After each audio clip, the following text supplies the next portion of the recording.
Hello and welcome to this Coat of Armies tutorial for doing Sarissa Precision's Plancenoit scenery pack. Come along and see how we got on. Welcome back if you followed the original build video. We're on to the painty work. As is usually the case, I completely ignored my own advice and have just spent time tidying up the edges of some of the walls and getting the sticky out bits of wood off. The roofs and the walls I've done with Celestra Grey. I'm going to go for a kind of a blue slate roof. And yeah, on we go. So for the bulk of the building I've gone with Games Workshop's Bugman's Glow, which is my usual go-to for anything that's supposed to be a brick ready colour. I've done the gable ends of the roofs there. Started off just edging around the windows with a finer brush, because then you can just go nuts with a big one when you're done. Internal painting, obviously that's entirely up to you, depending on how much effort you want to put into it. So I've done the window frames with Wildwood contrast from Games Workshop. I've gone pretty heavy on it, because then it actually looks like a really dark stained wood, which I kind of like. And of course, sucker for punishment that I am, I have sort of done the insides a bit as well, though not to any perfection level. So for this next part I've used Citadel colour, or Games Workshop, call them what you will, Steel Legion Drab for the side door, the main bulk of the tower, and the front door there.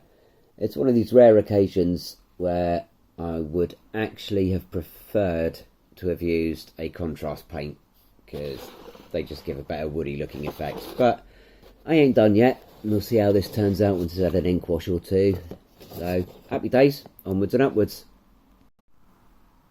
Because it gets boring saying Games Workshop every couple of seconds, I've gone for Vallejo's buff to do the sandstony bits of the church. I've used this before on the Hougoumont Chateau model, and once you've dirtied it up, it looks quite nice. Because at the moment it just looks far too pristine, but don't you worry none, I'll sort that out. So using Games Workshop's Agrax Earthshade, I've dirtied her up a bit, which makes it look a lot better in my humble opinion. Still plenty to do, onwards and upwards.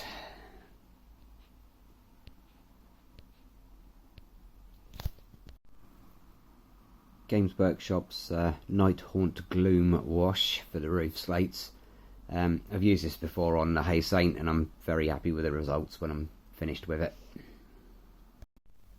Rather annoyingly, the Night Haunt Gloom turned the roof tiles a little bit too blue, so I've dialed them down a bit with Vallejo's London Grey and Games Workshop's non-oil wash, and now they're somewhat less psychedelic. I've done the walls in London Grey. I'm not entirely happy with red brick walls around the church, don't know how I feel about that. And I've tried to add a little bit of height to the graves with Games Workshop's Armageddon Dust technical paint. Just got to wait for them to dry now, which is going to take forever. Yawn. So I've used Games Workshop's Black Templar contrast paint for the door brackets, hinges, whatever. And I've also used a little bit to go all around the brickwork a bit, just to make it look a little bit dirtier again.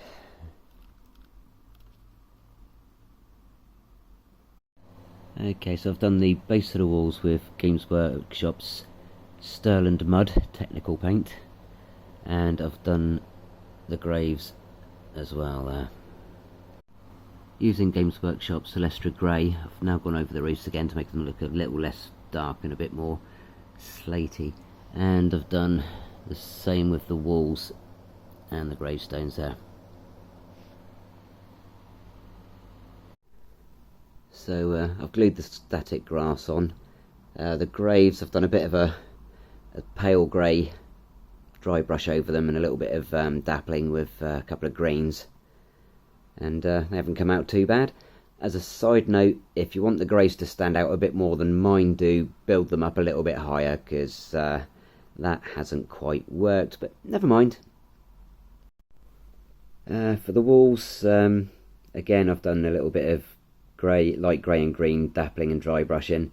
The exposed parts I've gone with Bugman's Glow with a Gore-Grunter fur wash and Wraithbone for the mortar, and of course static grass and a bit of flocking here and there.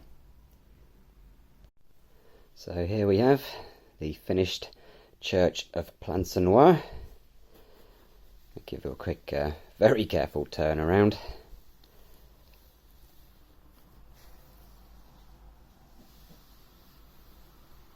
All in all, I'm very happy with how this has come out.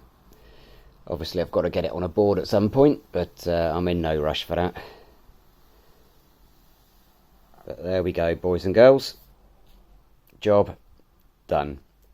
And an absolutely beautiful model from Sarissa Precision Limited. Enjoy. Thanks for watching.